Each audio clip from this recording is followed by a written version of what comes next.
Bonjour les amis, c'est Diana de la chaîne Diana Guidance qui vous retrouve aujourd'hui pour le tirage consacré aux flammes jumelles. Donc c'est la semaine du 1er août avec une belle pleine lune. Dans la colonne de gauche, les cartes pour le chaser, dans celle de droite pour le runner, ici une carte pour la relation et pour l'évolution prochaine de la relation. Alors, ici, l'énergie du chaser. Oh,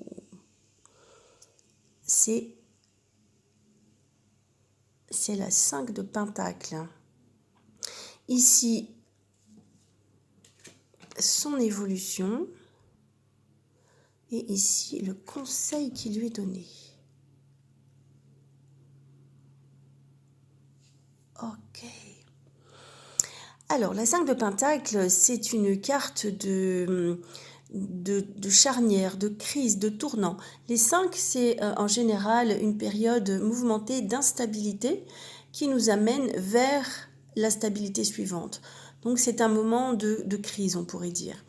Ici, les personnages sont à la rue en quelque sorte. Ils n'ont pas de maison, ils voient les maisons, ils sont à l'extérieur et ils ne savent plus où ils habitent en quelque sorte. Donc c'est un moment de crise intérieure, on va dire. Le pentacle, c'est lié, c'est les deniers, hein, c'est lié à tout ce qui concerne la matière, la terre, les choses de la terre et de la vie concrète. Donc là, il y a comme un moment peut-être de peur, d'instabilité, on ne voit pas où on va. Le chaser ne voit pas bien où il va dans sa vie concrète. Il doit trouver son chemin, il doit trouver sa prochaine stabilité.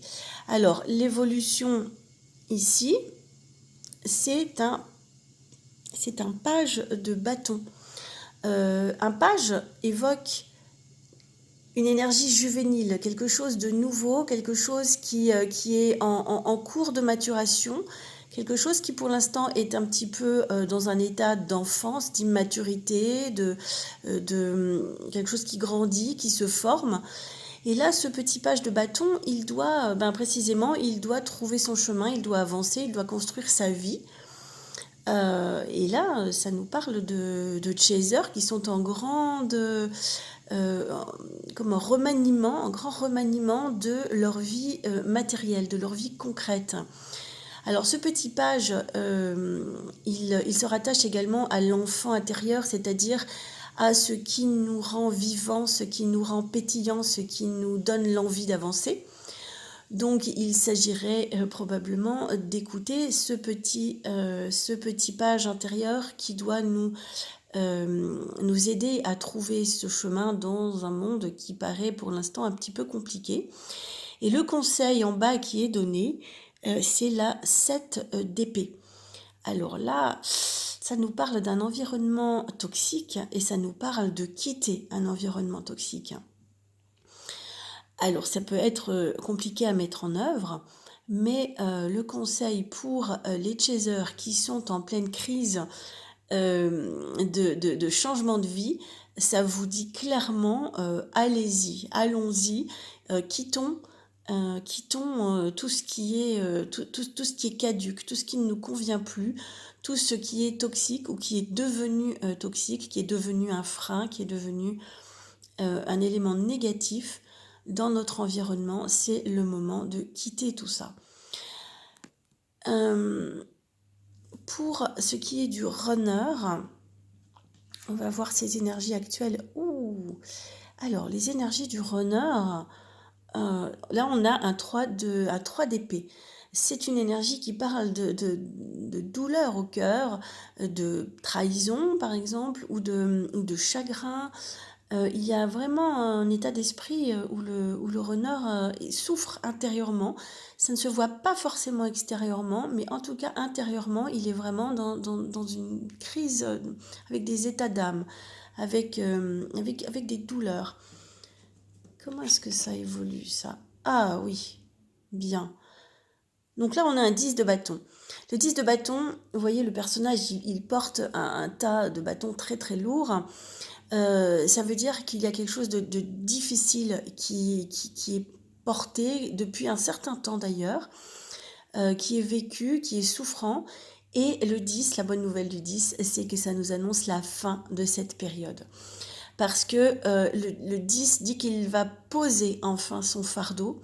Il arrive en fin de cycle et ça va pouvoir s'alléger un petit peu. Voyons le conseil qui est donné pour le runner. Ah ben voilà, fin de cycle. Ok, super.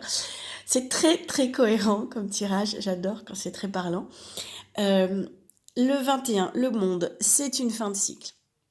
Clairement, on va tourner la page. Vous voyez un très grand allègement par rapport à cette carte de fardeau. Ici, vous voyez ce vent où le personnage lâche tout, même son chapeau s'envole et elle cherche pas à le retenir, elle le laisse partir, elle lui dit au revoir. Enfin voilà, c'est un tournant, un aboutissement, une fin de cycle.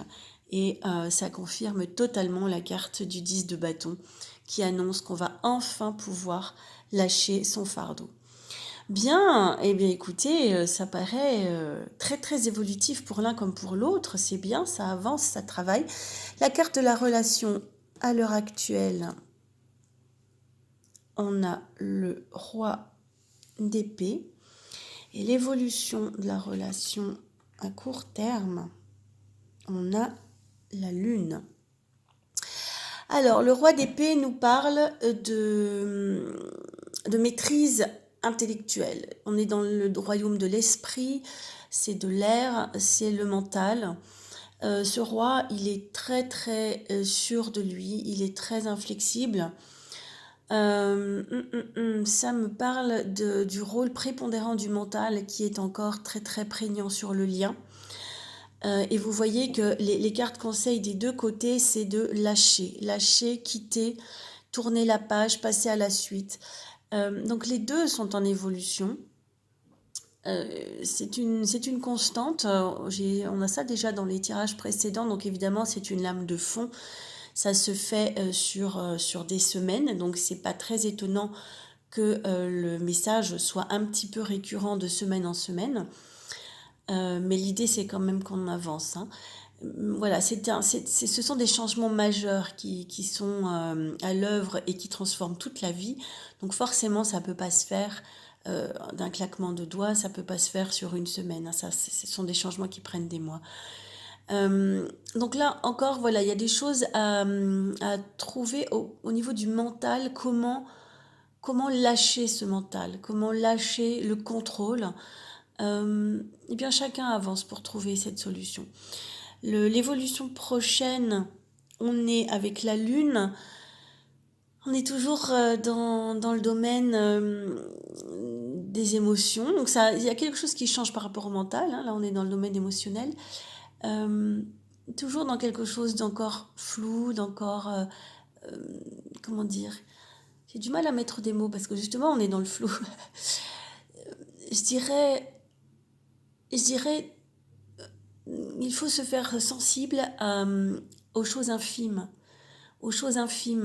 dans l'évolution intérieure. Prendre conscience de ce qui avance, parce que comme on lâche des choses très très lourdes, très très lentes, en fait, là, c'est de se tourner vers ce qui est très très subtil. Pour moi, cette lune, c'est tout le domaine intérieur du yin. Donc pour le chaser comme pour le runner, c'est de vraiment faire attention aux signes, faire attention à tout ce qui relève du yin. Donc cette vie intérieure subtile, inconsciente, tout ce qui est encore dans l'inconscient. Si on l'écoute, l'inconscient peut nous parler, peut se révéler petit à petit. Et je crois que c'est dans ces choses infimes qu'on peut voir l'évolution du lien, qu'on peut voir l'évolution de l'un et de l'autre. Parce que dans la matière, sur la Terre, là, dans la vie réelle et concrète, ce sont des choses énormes qui sont à bouger. Donc forcément, c'est lourd, c'est lent, c'est compliqué.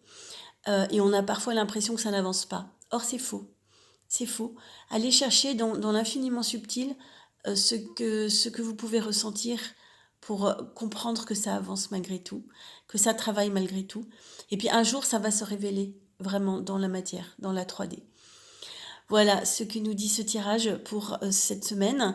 Donc le message, c'est toujours bon courage, continuez d'avancer. Je crois qu'il y a des êtres dans les dimensions subtiles qui nous observent, qui nous aident et qui sont fiers de nous. Parce que franchement, ici sur la Terre, c'est pas simple. Voilà le message de cette semaine. Je vous embrasse très très fort, bon courage et à la semaine prochaine.